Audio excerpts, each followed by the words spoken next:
All right, I'm on hole number 2 of the 2020 St. Patrick's Day Tournament. I'm in Monday's practice round of the rookie division. Let's go check out hole number 2. This is one of the Drew Moore Links holes, and of the par fours, this one here, this is hole number 8. Okay, let's talk about this hole. So if you got lower developed stuff, I worked it out. I'm still working it out on my lower developed count on whether or not I can actually get out into this fairway. More than likely, I'm going to end up laying up here, and it's probably going to be a long iron coming in. And I'm definitely going to do the rough bump. But with my upper developed account, okay, can you get over here on this green so that you're taking a chip? Yes. Is it a high percentage shot? No. And why? Because you're at the very end of your run. You're going to clip this rough. And it's all about whether or not you carried enough speed and had enough trajectory so that if you came out at an angle like this and this rough is longer as opposed to coming out at like this where it's shorter, it's so easy to get caught up in the rough here. And if your trajectory's off up here, it's going to be absolutely pronounced when you get down here.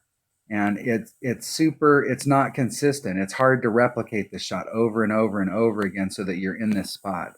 But what I do think is replicatable is trying to just get on this. Because from here, we're going to have a short iron shot coming in, or possibly even a wedge, a max wedge. And that is a shot that we can dial in and is replicatable. And I can't remember which way the wind was blowing. I think the wind might have been blowing in this direction. So I'm going to be practicing this week because I think the high percentage way to go at it is to try and end up on this fairway pad. Now, to achieve that goal, I'm going to have to do a rough bump because there's no way I'm going to be able to get on this green and then stop it that far into the run because I'd have to put backspin on it, and that's going to not get me there to begin with. So the only way I'm going to get this done is to do a rough bump here and then bleed out onto that. So it's all going to be about trajectory, and I'm going to start off, since we're practicing today, with an extra mile. And I let my buddy Scooby play this account last week, and I got in it, and he spent half my gems because the extra mile was in the store. He's like, why didn't you just upgrade your extra mile? I'm like, I was going to leave it at level 8 because people shoot with level 8. So I have a level 9. Let's see what I got for a trade-in today. I've got a level 9 extra mile in here, which matches up with my main account. So I was thinking about not upgrading it just so that I could do demos for you guys. And I'm going to upgrade I'm working on epics. Trying to get my epics upgraded. Let's see what that gets at level 5. I tell you, when that off-roader gets up in level, I'm not sure if it's at level 7 or if it's when it's completely maxed out, but that is an awesome rough iron when it gets maxed out. Let's see what that looks like compared to the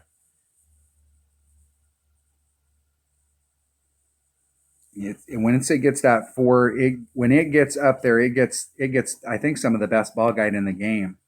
So it's eking its way towards matching up right now, maybe a level or so, and it'll match up with the Nirvana. But when it gets maxed out, and it's going to be one of those clubs that'll take forever and a day to get those levels, but it's definitely a club that's worth investing my stuff in and working it up. I'm not really too worried about getting some of my rares to level 9 because at level 9 they don't get the bump. At level 9 is not worth all of the effort, all the stuff that I would have to put in them. So I'm going to work on my epics while I still have clubs that I can trade in, cards that I can trade in. So on this hole, I'm bringing my number 1 bag. I should be able to get anything I want done with this bag.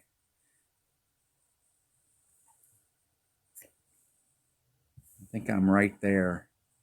That's it. I'm going to bring a Titan, the King of Balls. Now, you could bring a Kingmaker to cut the wind down a little.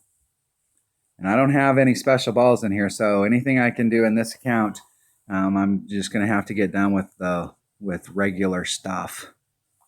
Let's go check it out. There's no pressure at all on Monday's practice day. You can go out there. If I time out, if I'm looking at the shot and I time out, I don't really care. Today is all about practice. If you ever go to a professional, on Wednesdays, they have a practice day and the pros will go out on the course and you watch them play. They're looking at angles and they'll take some tee shots and they'll go down and they'll hit the ball to different areas just so they can see what that looks like.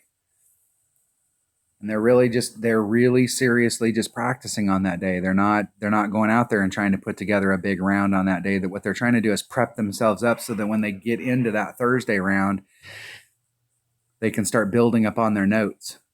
And if you see those caddies walking around with those little notepads, they have all kinds of stuff on those notepads. Because what we do on the practice day and what we do in the round, we may try some stuff out on the practice day and go, man, that didn't work. And that's not going to work once we get into the tournament. And the thing I don't like about hitting over here is it bleeds off so easy. They're kind of lucky that they stuck on there. It tends to bleed off really, really easy.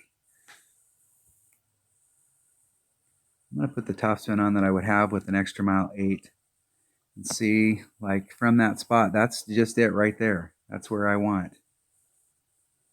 Come out here so that I'm in the middle of the fairway.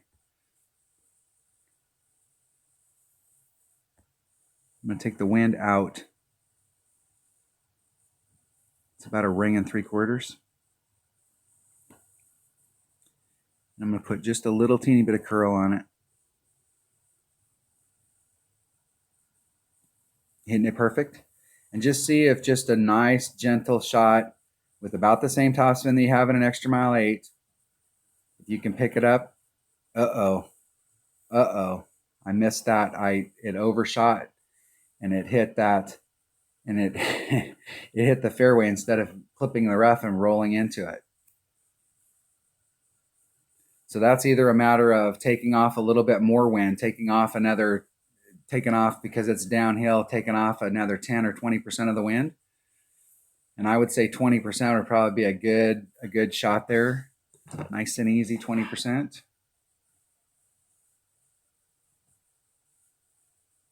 Plus 20 on drive.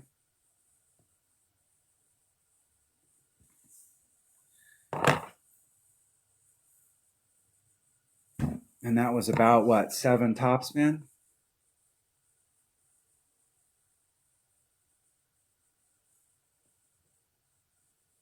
Making chicken scratches all over my notes here, so I'm starting to develop notes, and I'll go back and watch these videos and I'll really make chicken scratches.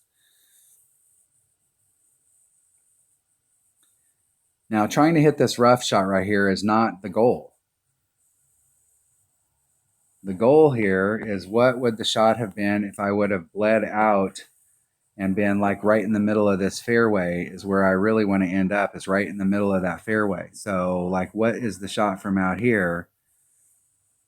This is the shot that I was trying for, where I do the rough bump and then it just bleeds out into that fairway. So what club am I in when I'm here? Am I in my rapier, my wedge, or am I in my short iron? It looks like the distance wise, I'm going to be in my max wedge, which is 1.3 per ring. And I'm not, my goal here is to try and hit it perfect and not do any other than normal wind adjustments. I want to see if I need to do. So I'm right at max club. We've got the wind at our back. Get right up on the hole. We've got the wind in my back. It's 1.3 per ring. So there's 2.6. So we're just a sliver over 2 rings. Trying to hit it perfect.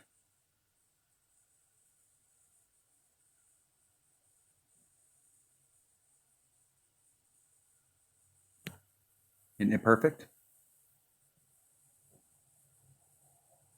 Right dead center in the middle of the hole. And that was with no extra wind adjustment. That was just going right at it and just taking the wind out as per where my club was at.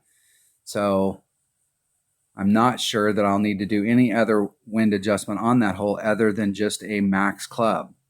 But I definitely think that that's the high percentage way to go at it, because you can, once we get the drive dialed in, we'll be able to replicate that shot over and over. It looks like when you're out there where I rolled off into the rough, like, hey man, if you just put some overpower on it, you could end up bleeding through that. It just looks like that would be like so easy, but I've done that shot, I don't know how many times, and I've had maybe a third of the time I'm actually out of the rough, and the other 2/3 I'm in the rough somewhere. I'm trying to standardize that hole. I would much rather take that shot with my max wedge every single time and give myself that look at it, because it really just boils down to, if you hit it perfect, it's in the hole. And you can make the rough, I mean, with your Nirvana out there, once again, if you hit it perfect, you can still get in the hole, but I'm just trying to standardize that shot a little bit. So I'm in mid club, and I do a 1.2 per ring here with one backspin. And if you're a one-on-one, you can do 1 and a sliver. Wind's blowing with me. 1.2 per ring, and I'm going to add on 10%, so that's going to be 4.5. There's 3.6. Man, that freaking adjustment from that side sucks. So there's 3.6, there's 4.8, there's about 4.5.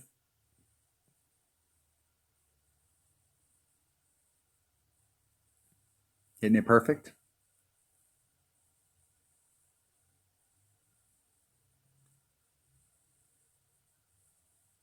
And I don't think that was the shot setup, that was the wind adjustment. Having to deal with the sand, and it's distorting the rings. And on that hole right there, we're going to do, when we get to that hole, we're going to have to do our wind adjustment from the opposite side, because the wind is blowing. Traditionally on that hole, we've had wind that was blowing in this direction. So the sand is right here, and we've been able to work our wind out over the rough. And so we don't have to worry about the ring distortion with the sand, but the wind is blowing like this. And so in order to pull it out, we got to get into the sand. So instead of pulling it out and having to deal with that distortion, we're going to have to come at it from the other side so that we can push the wind out. And we're using the rings on this side as our focal point, instead of the rings over here that are getting distorted. So that hole right there is going to be a hole that we're going to have to get used to coming at it from a different direction. All right. That was hole number 2. And that is definitely, I think, the way to go at it, is to try and get out on that island. That's the way I'm going to be working on this all week. I am going to go out, because I'm not sure, since this tournament came out, if I've had that extra mile 9. And I am going to, when I play my 77 account later today, I'm going to pound it out there and see what the look is going over. But in my odd account, I'm going to practice getting on that island, so I know how to do that. And then in my 77 account, I'm going to try going for it and see, is it more standardized now because we have more topspin on the extra mile 9, or is it still an inconsistent shot? All right, that was hole number 2, St. Patrick's Day Tournament, Monday's practice round. Thanks for watching.